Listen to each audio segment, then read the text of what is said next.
Selamat datang di channel Relaksitivitas. Setelah sekian lama ya kita nggak upload, lama banget hampir sebulan, 3 minggu lebih tepatnya kita nggak upload konten. Bukan karena apa-apa, kita minta maaf sebelumnya karena memang banyak kesibukan akhir-akhir ini. Kita sok-sokan hektik, padahal iya. Dan hektik banget. Dan hektiknya bukan cuma tentang keinginan, tapi kebutuhan juga. Ya, kebutuhan kita memeras tenaga untuk kebutuhan. Gitu, dramatis banget sih. Dramatis, ironis sih. Oke.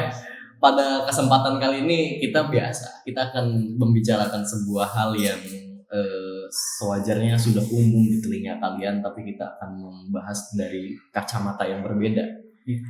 Pada kali ini kita akan membahas self love, atau bisa kita sebut dengan rasa cinta terhadap diri kita sendiri. Mengapa kita menjadikan hal tersebut sebagai bahan bahasan? Karena apalagi di momen sekarang ya, orang-orang banyak yang salah kaprah tentang bagaimana cara mencintai dirinya sendiri. Betul. Salah kaprah.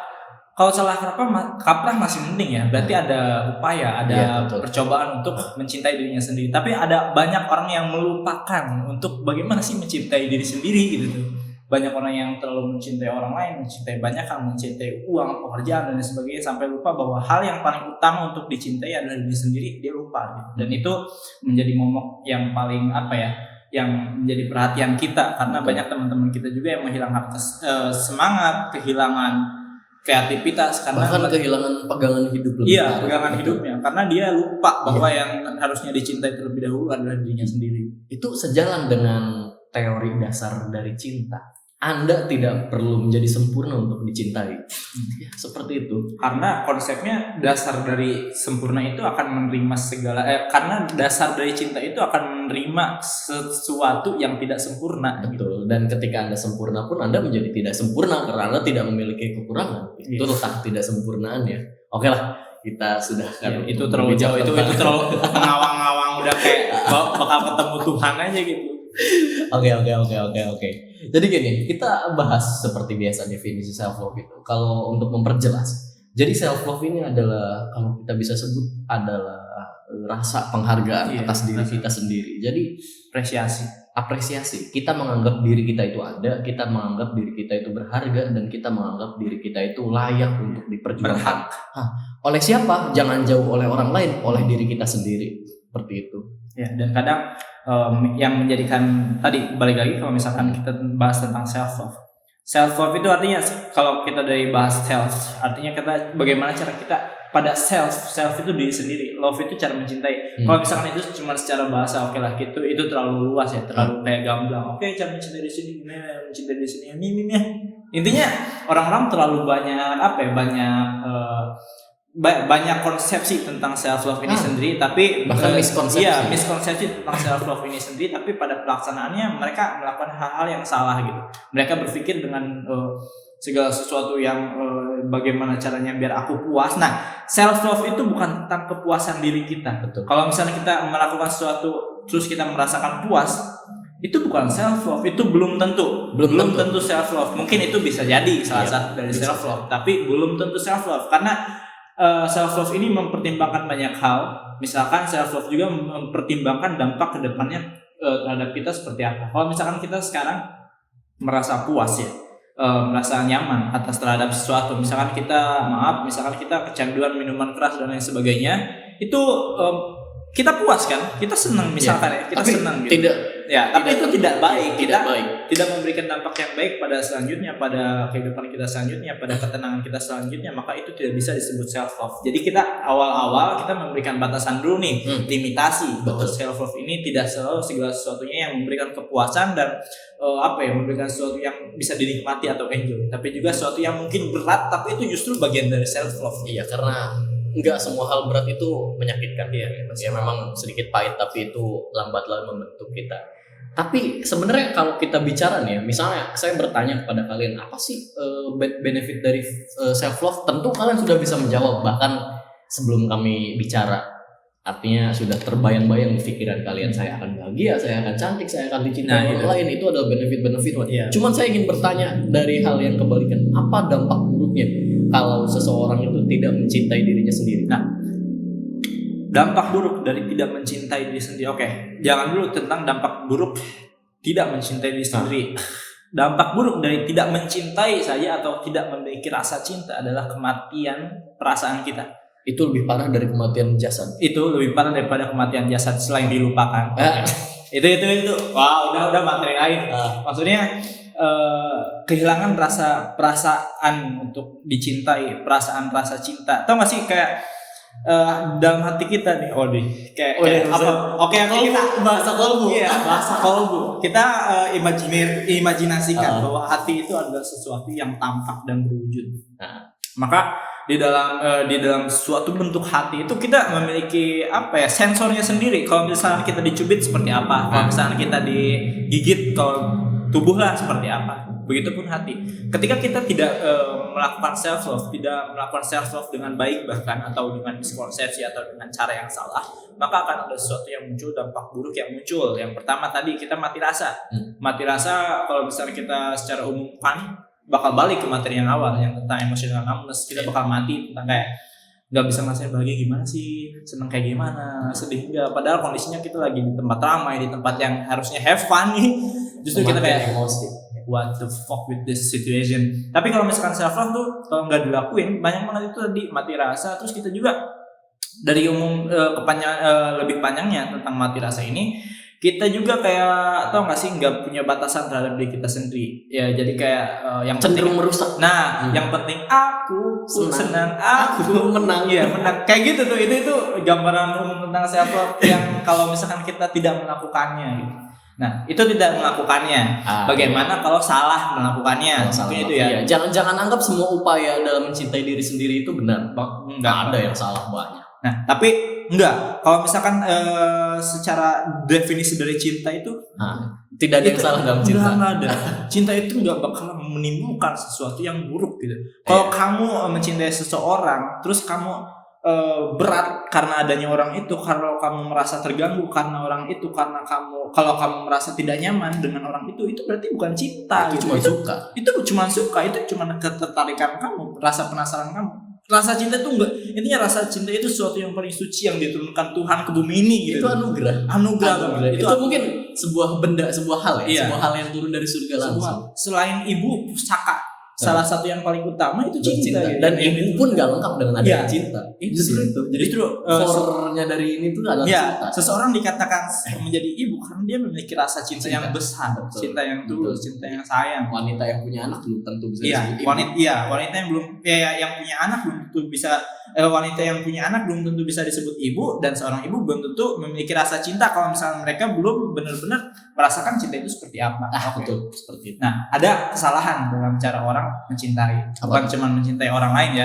Ini kita konsepnya mencintai diri sendiri ya. Mencintai orang lain enggak. Contoh tadi awal, kalau misalnya kita melakukan segala sesuatunya secara berlebihan, kita terlalu mengutamakan pada suatu kenikmatan, pada sesuatu yang euforia, pada sesuatu yang fantastis. Dan kalau istilah sekarang tuh namanya self reward. Nah, ini nih. Iya ini. Oke. Paham di sini. Jadi kalau misalnya self reward, kadang sering gini, termasuk salah satunya healing, yang kayak kata orang-orang healing kalau misalnya udah habis kerja kita harus healing, kayaknya kita harus liburan dan lain sebagainya. Oke, mereka liburan tapi mereka melupakan tentang kepentingan mereka dalam finansial. Bodoh banget ya misalnya gitu. Ya itu artinya self love yang salah juga. Self reward kayak memberi konsepnya gini. Gue ketemu sebuah gambar meme tentang bagaimana cara orang memilih dua konsep. Konsep yang pertama itu tentang mengatakan bahwa hidup ini cuma sekali, kenapa tidak dinikmati? Konsep YOLO. Iya. Yang kedua, hidup ini cuma sekali, harus kita manfaatkan dengan sebaik mungkin. Jadi ini ini nggak bisa disebut dualisme karena saling bertolak belakang. Tapi tidak ada yang salah. Iya, tidak ada yang salah ya. Kalau kamu mau menikmati hidupmu ya silahkan. Tapi dengan cara yang tapi kalau misalkan tanpa menimbulkan efek yang buruk, dampaknya yang buruk, maka itu bisa menjadi bentuk self love gitu. Tapi kalau misalkan memberikan dampak yang buruk, ya itu udah bukan self love lagi, itu bukan bagian dari self reward juga. Itu sering juga nih kita mendengar ada orang self reward. Sorry ya buat kalian yang suka makan. Aku punya temen juga, dia bilang kalau self reward abis gajian suka beli banyak makanan, suka ditimbun, suka makan dan lain sebagainya. Padahal dia pada kesehariannya aktif, hidupnya olahraga teratur dan sebagainya, tapi sekali ketemu dengan dalih self reward, dia merusak pola kehidupan sehatnya. Itu pola destruktif dan merusak kepada dirinya sendiri, dan mungkin itu juga diri sendiri bukan cuma tentang sikapnya tapi juga penampilan. Maaf, mungkin kita punya standarisasi tentang cantik dan jelek yang berbeda, atau cantik dan ganteng yang berbeda, tapi kita sama-sama setuju bahwa makan banyak ataupun makan berlebihan atau sesuatu yang berlebihan itu bakal tidak baik lah intinya. Dan ada fenomena lain justru ini cenderung ke arah liburan sebenarnya. Biasanya dirasakan oleh para pekerja yang sudah merasakan umur 20 ke atas ya. Artinya mereka ketika ada istilah disebut dengan ini agak burnout. Burnout. Artinya mereka stres dengan pekerjaannya seperti itu. Weekend, liburan ke salah satu tempat liburan. Itu memang tidak ada yang salah. Cuman kalau misalnya tekanan kerja yang kita hadapi itu hanya segini misal, tapi kita lebih-lebihkan dan diberi reward dengan dalih ini healing. Itu adalah bentuk kemanjaan bukan terhadap diri sendiri. Memanjakan diri sendiri itu nggak salah. Terlalu memanjakan diri tapi sendiri. Terlalu memanjakan diri sendiri itu salah. Itu konsepnya gini, ketika kita memanjakan anak kecil itu karena memang anak kecil itu perlu dimanja. Tapi ketika kita terlalu memanjakan anak kecil, maka anak kecil itu akan terbiasa memanjakan dirinya sendiri. Masalahnya itu terletak pada terbiasanya tadi. Iya, terbiasanya tadi. Karena kita ketika menemukan A maka kita akan melakukan B, padahal tanpa kita sadari bagaimana kalau kita mendapatkan kejadian C, apakah kita akan selalu mendapatkan variabel B? Itu nggak selalu. Terlalu pusing sih intinya. Kita nggak tahu konsepsi kedepannya bakal kayak gimana. Apakah pekerjaan kita akan terus baik-baik saja seperti ini? Gaji kita bakal terus turun, kondisinya bakal terus seperti itu. Enggak. Di saat kalian memiliki ekspektasi gaji kalian akan selalu naik, selalu baik-baik saja, diri kalian mulai membuat limitasi. Kekuatan saya di sini, nggak apa-apa. Ini jangan dilewatin. Nanti juga dikasih link turun. Itu jadi kapasitas kalian yang segini itu dibatasi oleh pola pikir kalian yang terlalu saya terlalu menjudge ya kalian kita. Oke. Saya pun pernah. Kita juga pernah. Gue pernah. Sering Anda. Sering. Emang sering. Jadi kita membatasi pikiran kita bahwa kapabilitas saya itu cuma segini. Lebih dari ini saya harus healing. Gak boleh enggak. Kalau enggak healing saya mati. Itu konyol, tapi terjadi di masyarakat akhir ini. Pernah nggak sih lihat gambar ada orang naik sepeda gitu, terus dia lagi naik sepeda, masukin sticknya. Itu tuh kayak percis sama orang-orang yang dia membahagiakan dirinya sendiri dengan upayanya sendiri. Namun ketika dia melakukan sesuatu, dia menyalahkan sesuatu, padahal itu ulahnya sendiri. Terus ada lagi gambar tuh nggak kayak orang kalau misalnya hari Senin, Selasa, Rabu, Kamis, begitu Jumat, Sabtu, Minggu turunan. Dan itu menjadi siklus. Jadi konsepnya gini, Senin, Selasa, Rabu, Kamis, Jumat itu dianggap sebagai hari yang berat, Sabtu, Minggu itu sebagai turunan gitu. Dan dia bakal mulai lagi melalui siklus di Senin yang berat, Selasa yang berat, itu artinya ada sesuatu yang salah di konsep Sabtu Minggu kita. Iya, seharusnya dia nggak turun. Dia nggak bener-bener turun. Artinya dia harusnya tetap flat. Kalau misalnya flat, kalau nggak flat ya penaikan seterusnya. Kayak gitu. Jadi intinya ada growth, ada perkembangan gitu. Atau misalnya flat karena dia memang konsisten melakukan hal tersebut pekerjaan maka akan aku lakukan hanya sebagai pekerjaan, atau hiburan maka aku anggap sebagai hiburan. Jadi pekerjaanku tidak akan mempengaruhi liburanku seperti apa. Aku liburan karena aku ingin menghibur diriku, bukan karena aku lelah karena pekerjaanku. Tapi kalau misalnya kelelahanku ketika bekerja hilang karena liburan, itu adalah suatu bonus yang aku dapatkan karena liburanku. Jadi ini terlalu good. Tapi gini, kita mau berbagi sebenarnya. Cara lah kita mulai menjajaki tentang cara kita bisa menjadi pribadi yang cinta terhadap diri kita sendiri. Soalnya tadi kan bicara terus tentang definisi. Jadi ciri terlalu teoritis banget. Sebenarnya kita perlu sesuatu yang bersifat aplikatif, yang bisa dipakai, ditiru dan juga dirasakan manfaatnya secara instan. Biasalah ilmu masyarakat seperti itu. Tapi gak apa-apa, kita juga sama. Kita menyenangkan.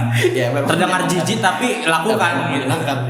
Seperti itu. Oke. Jadi untuk membuat sebuah self love, kalau kita anggap self love itu adalah sebuah lingkaran, kita perlu membuat garis-garisnya tersebut dengan beberapa perilaku yang kita perlu tempa ya, kita perlu pupuk. Yang pertama itu ada namanya self awareness. Ya, self awareness. Jadi secara mendasar kita tahu kita siapa, kapabilitas kita apa, dan kita ini sejauh mana punya batasan di mana. Jadi secara singkat nih, kalau kita bicara seperti itu, kita akan mampu dan kita akan bisa menghindari perilaku membanding-bandingkan diri dengan orang lain. Ya, soalnya sekarang kan zaman media sosial kayak gila itu. Ya, kayak contohnya gini, gue sering dengar banget. Wajar dia diterima soalnya dia good looking, fuck. Ya oke gitu. Iya memang gitu. Kadang gue juga berpikir seperti itu. Tapi kita nggak bisa selalu menyalahkan hal itu. Gitu. Ada lagi. Kalau apa? Kalau cantik. Kalau apa? Kalau ganteng. Itu adalah sebuah perilaku playing victim. Iya, itu sikap iri yang disembunyikan. Sikap iri yang disembunyikan. Kita tahu semuanya. Saya laki-laki dan mungkin di sana ada perempuan yang menganggap bahwa saya nggak mandang fisik. Saya nggak selalu mandang orang yang ganteng, dan tiba-tiba ada orang yang berbicara kalau apa itu kan benar-benar perilaku. Tapi ini di luar self love sih, di luar self love ya. Kita bentar dulu refleksi.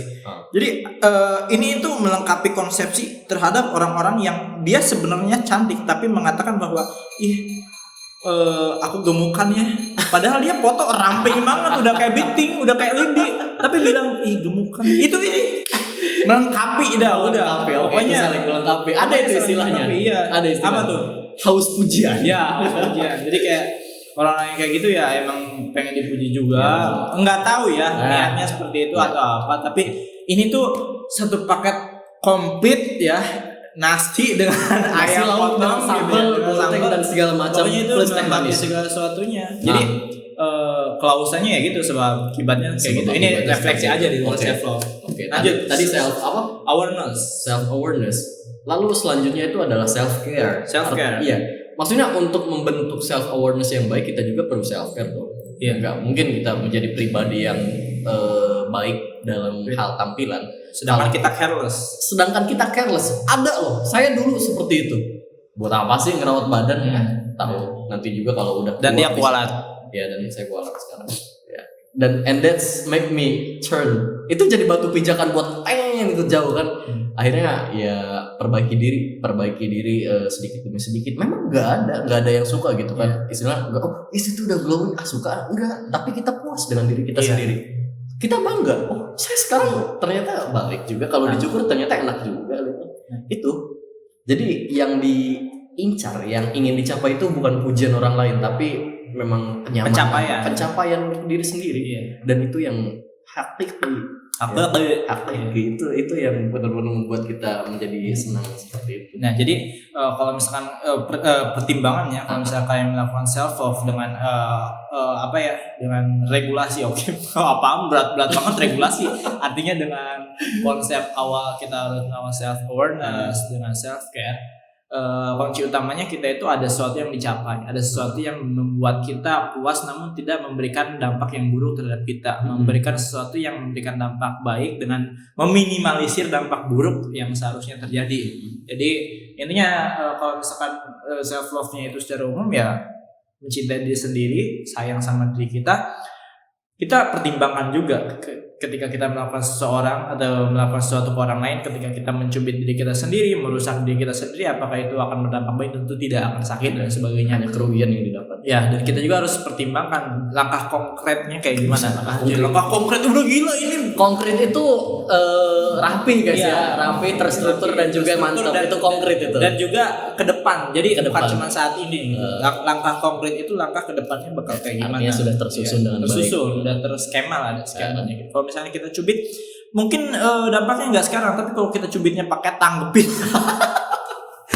mungkin bakal ada iritasi, bakal ada intinya pendarahan dan sebagainya, kerusakan yang tidak kita sadari. Seperti apa? Hal itu juga perlu jadi pertimbangan.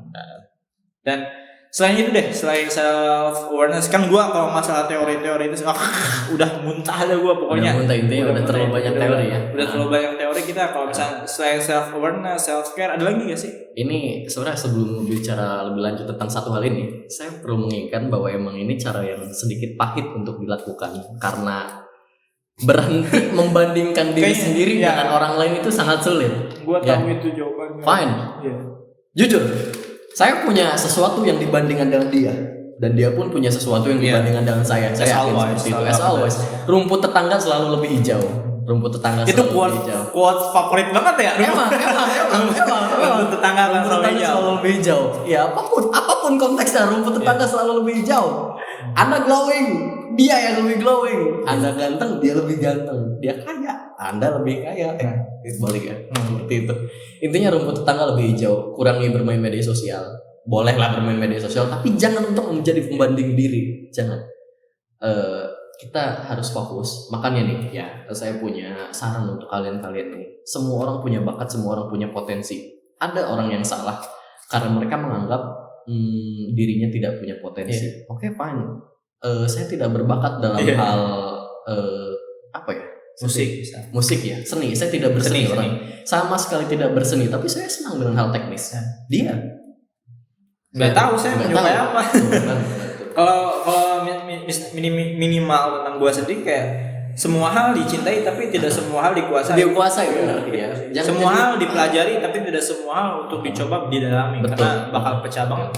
Kita pakai quotes umum aja deh. Jangan paksakan ikan untuk memanjat pohon. Jangan paksakan gajah berenang. Pernah nggak foto lihat meme kayak keluar dari zona nyaman? Padahal dia ikan gitu. Disuruh keluar dari akuarium ya mati juga gitu. Itu bukan zona nyaman. Jadi ini ada pembahasan baru tentang zona nyaman itu dalam ini saling berkorelasi ya. Zona nyaman dengan self love.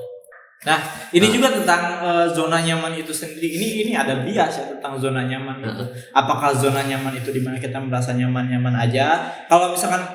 Apakah kalau misalnya kita bekerja, kita aktif, tapi kita nyaman, itu zona nyaman kita, terus kita harus keluar dari keadaan itu? Enggak kan? Iya, itu kan memberikan dampak baik. Ada solusi yang lebih baik. Iya, ada solusi yang ditingkatkan. Itu solusi zona nyamannya seperti itu. Ya, tapi coba deh konsep zona nyaman di sini ini biar kita menghindari dari perilaku self love yang buruk kayak aku pengen ada di zona nyaman dan sebagainya. Coba klasifikasikan bahwa zona nyaman itu sesuatu yang bikin kita leha-leha, bikin kita seenaknya, bikin kita tidak memperhatikan hal lain. Itu tuh yang dimaksud zona nyaman yang salah. Betul. Zona nyaman yang salah. Kalau misalkan zona nyaman kayak pekerjaan enak dan sebagainya, tapi kamu tetap nyaman melakukan itu, ya itu bukan zona nyaman itu yang itu berkah, bukan zona nyaman yang seharusnya dihilangkan, tapi ditingkatkan. Betul, ditingkatkan. Karena kalau lebih berat lagi kita pikir, kita lebih berat lagi deh bahas tentang itu. Ketika kita merasakan nyaman, sebenarnya itu bagian paling hati-hati dalam hidup kita gitu. Karena karena harimau itu nyaplok nggak bakal berisik. Harimau cita itu nggak bakal berisik, tiba-tiba udah di leher aja nempel giginya gitu. Tiba-tiba crot. Kayak udah tiba-tiba udah hilang nyawanya. Misal ya, kita definisikan harimau atau dan sebagainya itu sebagai sesuatu yang berbahaya. Jadi emang berbahaya kan? Iya, emang berbahaya maksudnya. Takut juga gua kalau ketemu, nggak bakal ikut lagi. Kalau misalkan kayak gitu kan, kita harus ada tension, awareness, balik lagi ke self awareness. Tapi berarti area awareness kalau misalkan konsepnya yang seperti itu, memperhatikan teman-teman kita siapa. Jangan-jangan kita hidup nyaman-nyaman, teman kita bandar ganja, bandar sabu, kan kayak kita juga ke bawah-bawah ya gak bener. Dan itu harus hati-hati gitu. Disumbang 1M. Iya, disumbang 1M. Tentunya dicek apakah itu hasil. Udah aku bahas itu sih anjir kayak intinya hati-hati terhadap siapapun, dimanapun, kapanpun. Karena harimau nyaplok gak pernah berisik, tiba-tiba cerot. Oke, mungkin itu tadi sudah disebutkan ya tata caranya. Kalian bisa cari metode kalian sendiri untuk mencintai diri kalian sendiri, tidak perlu terpatok dengan kami. Kami pun nggak mencintai diri kami sendiri kok dengan cara itu. Kami punya cara sendiri, tapi kami mencintai uang. Ya, kami dengan uang, kami mencintai diri sendiri dengan uang. Oke. Mau kasih wejangan? Enggak, mungkin kita bakal lebih ke memberikan gambaran kepada teman-teman bahwa self love itu penting. Itu aja sih. Sangat penting. Ini kita jadikan bagian penutup ini untuk bilang ke teman-teman semuanya, untuk kalian siapapun yang mendengarkan, termasuk saya sendiri ataupun si Erul yang di dalam diri saya ini, gitu. Tolong ingatkan pada dirimu dan setiap orang yang ada di sekitarmu bahwa mencintai dirimu sendiri itu lebih penting daripada apapun. Udah. Dan untuk yang di luar sana, siapa tahu hari ini sedang mengalami hari yang berat, mungkin ada masalah atau dibentak atau entah apapun. Intinya ketika kalian menghadapi hari yang berat hari ini, tetap semangat, nggak boleh nyerah. Hidup belum berakhir dengan kalian dimarahi. Memangnya kalian dimarahin malaikat maut, enggak kan? Mandro buka. Karena itu. Ya. Dan kalau misalnya memang kalian melalui hari yang berat atau kalian hari yang sulit, dan nggak ada salahnya kalian bercerita di kolom komentar, atau misalnya kalian email ke kita atau di Instagram kita, walaupun Instagram kita belum aktif, tapi kita mulai menerima pesan dan DM. Kemarin ada yang DM kita, salah satu penonton dari Relaktivitas. Kami sangat menjambut baik ya. Kita senang banget di DM sama kalian. Walaupun mungkin kita agak slow respon, kita nggak sadar ya kan, atau bahkan solusi kita nggak nyambung, ya wajarin aja lah. Yang penting kalian punya media untuk bercerita. Seperti itu. Karena sebenarnya manusia cuma butuh didengar. Asli cuma butuh didengarkan dan bilang oh ya udah ya gitu bilang. Dan kita manusia lebih cenderung bicara daripada mendengar gitu. Itu. Dan kemampuan kita dan salah satu hal yang ingin kita coba lakukan, ingin kita coba kembangkan adalah kemampuan kita berdua khususnya untuk bagaimana mendengarkan orang lain. Kita udah puas bicara, udah puas banget sumpah, udah apa? udah terlalu udah kebanyakan juga bicara gitu. Tapi untuk mendengarkan kita justru masih belajar, masih sangat amat terbuka gitu. Dan kita dalam berbicara juga masih menjaga batas-batas bagaimana cara untuk mengatakan sesuatu yang baik walaupun banyak tidak baiknya gitu. Tapi ya udah, setidaknya kita we try what the best of us gitu. Oke. Don't cook rice in the rice cooker.